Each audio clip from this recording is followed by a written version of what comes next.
if you have a website, you need to do these things to make sure that your website can at least be found and to make sure Google doesn't get mad at you. Welcome back to Duo On Air. I'm Abby. And I'm Courtney. And we're the ex-agency turned entrepreneurial team that puts the Duo in Duo Collective. Our boutique organic marketing agency specializes in SEO, social media strategy, and branding.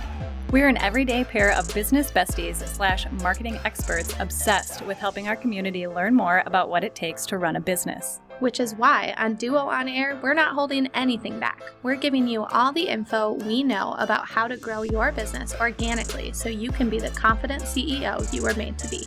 And how to navigate life as a small business owner. Whether it's on your own or with your best friend by your side, so grab your coffee or your mimosa, we don't judge, and settle in for a quick value-packed episode of Marketing Tips.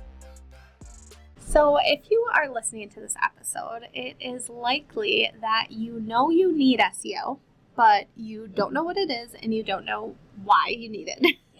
So let's kind of start at the very basics. We want to walk through everything you need to know as an entrepreneur, as a small business owner, to make sure that even if you aren't going to add on or hire an SEO expert at this moment, these are kind of like the bare minimum things that you need to have set up for your business to make sure that you and Google can be friends.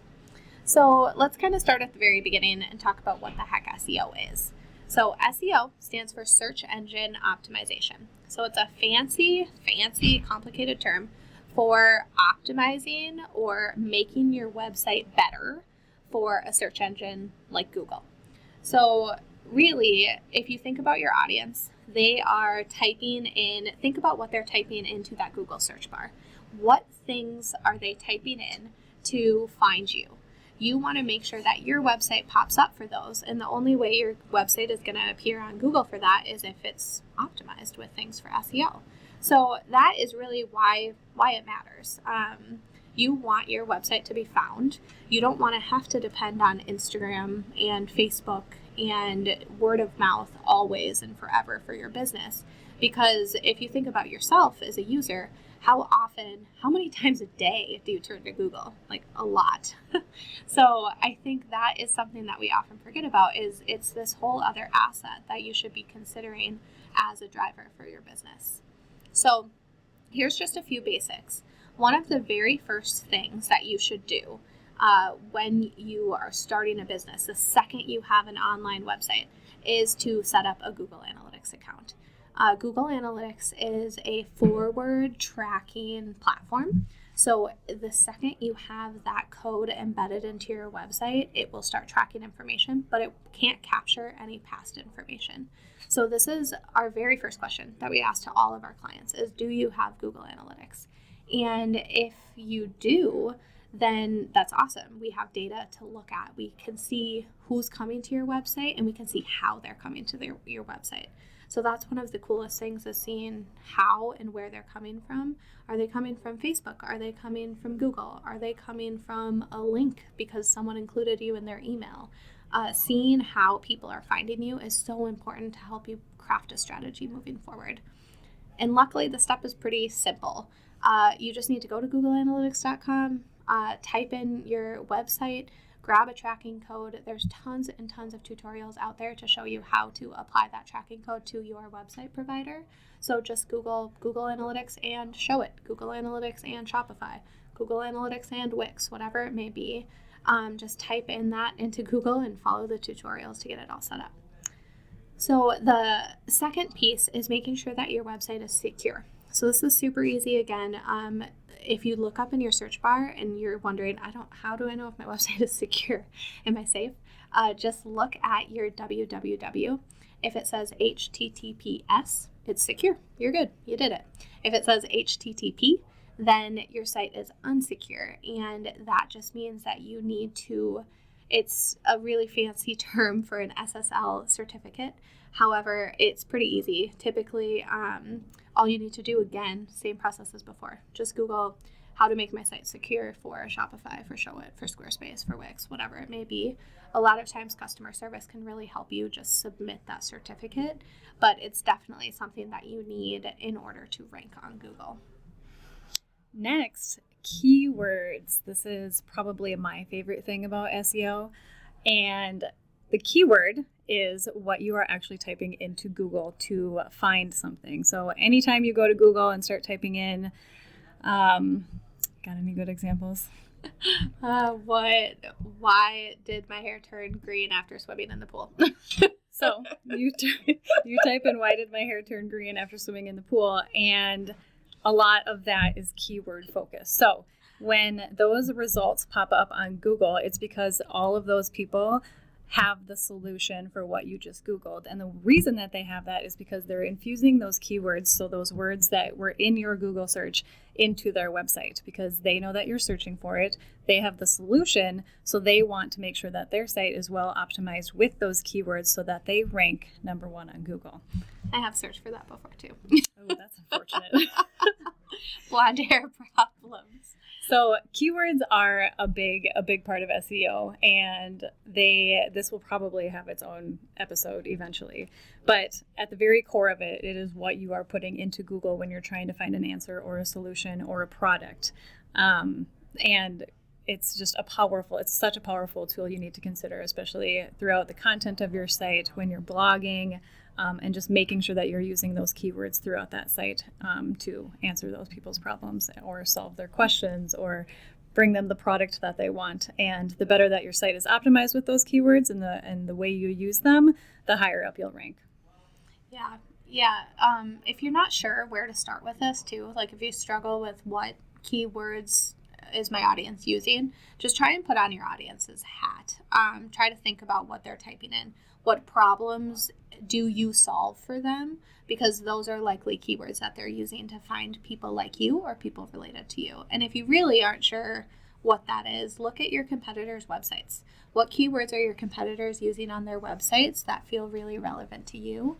And then make sure that you're also using them on your website. I think one of the biggest problems that we see when we audit people's websites is that they physically don't have enough copy or vice versa keywords on their website to rank. Google can't index you, and Google's not going to know what you have to offer unless you have copy there telling them, hey, this is what I do and this is who I do it for. So that is super important. Another nice tool that I love for keyword searching is Pinterest. And I don't think a lot of people realize that, but if you jump to Pinterest and you start typing in whatever it is that you want to search for, it'll start to populate all these other searches that people are putting into there. So therefore, you know what all these keywords are that people are actually searching for. So that's a nice tool to kind of just jump in there, see what people are searching for, and then you have those tools because you see those keywords that you can start to infuse in your website too. Yeah, Pinterest is a social platform and a search engine. Very powerful. Crazy, yes, very powerful. So the next basic that we recommend every business and entrepreneur has set up is a Google My Business profile. This is completely free. It stands for exactly what it says, Google My Business. If you want people to be able to Google your business, you should definitely use this. And this is relevant for people who are both local. It is 150% relevant for people who are local. But it's still relevant for people who can serve people anywhere because chances are you're not going to turn down local clients, so it still makes sense. If you Google My Business, type in Google My Business, you'll see that there's a profile set up. It's very simple. You do need to put in your address, but know that you can hide your address later. So a lot of us work from home, and I think that can be the scary part of I don't want my address showing up on Google and people seeing my house and where I live. But you do have to enter it in because Google just needs to verify you live where you say you live, because think of how scary that would be if people just started putting in whatever they wanted as their address. So you do need to verify it, but you can hide your address. So don't be scared of that.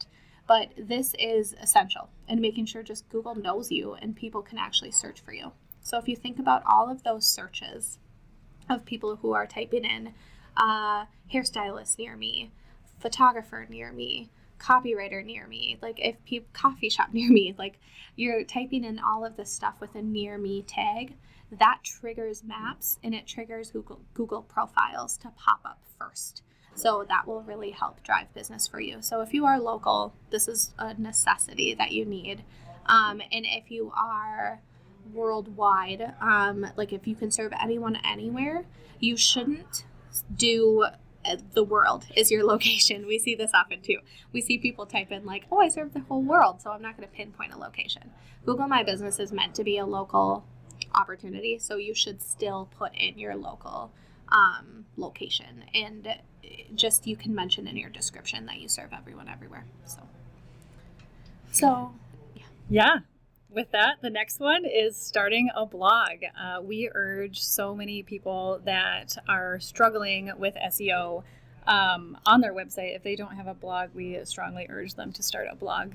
And blogging is not dead, and creating content is one of the best ways to drive that traffic to your website. So having that long form content allows you to create those keywords and, have those keywords on your site, and make sure that you're continually bringing in new content so that your site is continually updating, and that you're bringing in, your audience from Google with that blog. Mm-hmm. Yeah, it's so important to continue to create content. If you think about the questions that people are typing in, you can't put every question to every problem your audience is looking for on your homepage. It's just not realistic. So if you want to still rank for a lot of very specific problems or very specific niches or share portfolios or case studies, the best way to do that is through a blog so that you can rank for more things. I would say too, it's like it keeps it relevant. It keeps your site like up to date, the relevancy of what's going on in your industry. You can constantly keep up on things that are changing and evolving, and bringing that content to your site is just a great way to, bring new things to the site that didn't once live there, that might be more relevant now than they were in the past. Yeah, Google loves fresh content. Yes. So the next thing is website load time. So this, if you have a website, this is likely something that you have considered. If you go to googlepagespeedinsights.com, you just type in your URL and you can take a peek at how fast your website is. If your website, it's also kind of awesome because it has a red, a stoplight approach, so you can see if you're red, yellow, green, whatever that may be.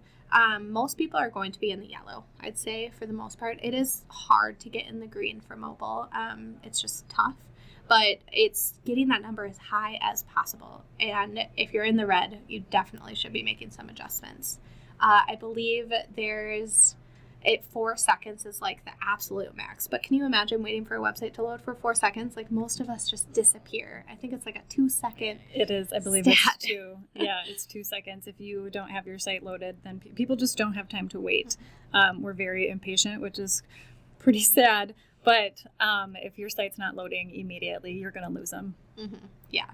So there's a bunch of reasons why this happens. It happens because you have really heavy images. If you're putting on the highest resolution images, chances are that's really slowing down your site. So you need to make sure your images are compressed and optimized for the web. You should not have too many embed codes. So this means, think about like your email provider. If you're embedding video from YouTube, you have forms embedded into your website. Whatever that may be, if you have too many embed codes, that can really slow down your site as well. Along with that, video, if you're hosting the actual video on your website, that can be really slow. So we tend to recommend hosting your video in other places like YouTube or Vimeo or something like that, just so that it doesn't bog down your site. We would say too, if you do have video, to keep it kind of, under the fold or whatever. So it's not the very first thing that needs to load on your website, because if it's the first thing that needs to load and it's too heavy, again, it's going to take too long and you're going to lose them. So having it towards, the bottom or the middle of your website is a much stronger approach, so it doesn't bog down your whole website. Mm-hmm. Yeah. The next kind of issue that you might come across is just your server. So if you are a photographer or a videographer, you probably have a lot of images on your website and you have a lot of videos on your website, and you have to. Like, that's your work. You need to showcase that. So we're not saying delete them or like show low quality images. We aren't saying that by any means. It just means you might need a little bit of extra help, because the basic server that you're running on is probably your platform. So it's Squarespace, it's Show It, it's Shopify, it's whatever that may be. You can purchase an additional server to help. So if you come across this issue and you truly can't fix it, investing in another server like Bluehost or something like that can really help up your page speed. And then lastly, sadly, we see this a lot. A lot of website templates are built with really heavy JavaScript, which is just fancy code, fancy movements, hovers, like fancy just interactions that are built within your template. Even if you decide not to use some of these fancy transitions and fancy interactions, they still live in your website. They're just hidden. So that can really make your website heavy, and then it can make your load time really fast.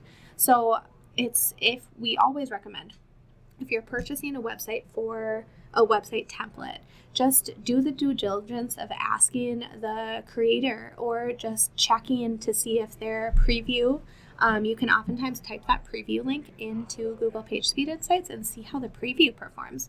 Because if the preview performs really crummy, chances are you're not going to be able to fix it.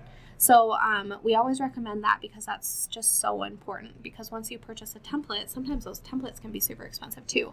Once you purchase a template, you're kind of stuck in that bubble, and you might not be able to fix it because the majority of us included, are not coders. So yeah. I will warn anybody that gets into Google PageSpeed Insights and starts to mess around with this. It's slightly addicting because you'll see that you're like close to the green, or you're like close to whatever percentage, and you just want to sit there and make your website as fast as possible. So if you start to do this, just make sure you have a full weekend, because you will get addicted to trying to bring that page speed down. We do have a day upcoming for our own page speed where we're like, we're going to sit down and we're going to nail this. We're going to get 100. Yep. So those are the basics. Those are the basic things that we recommend to make sure that your website and your content is performing well for Google. There are so many other things you can do, obviously, to help grow your SEO, but this is kind of the bare minimum. If you have a website, you need to do these things to make sure that your website can at least be found, and to make sure Google doesn't get mad at you.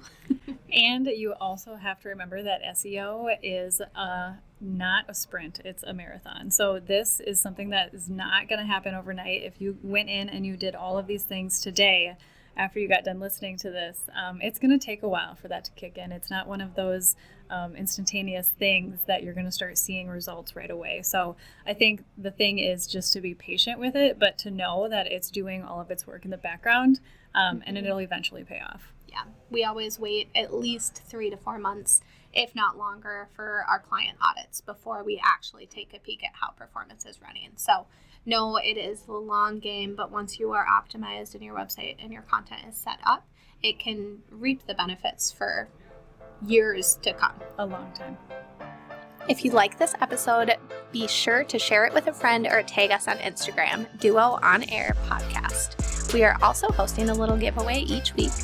Go to wherever you listen to your podcast and write us a review.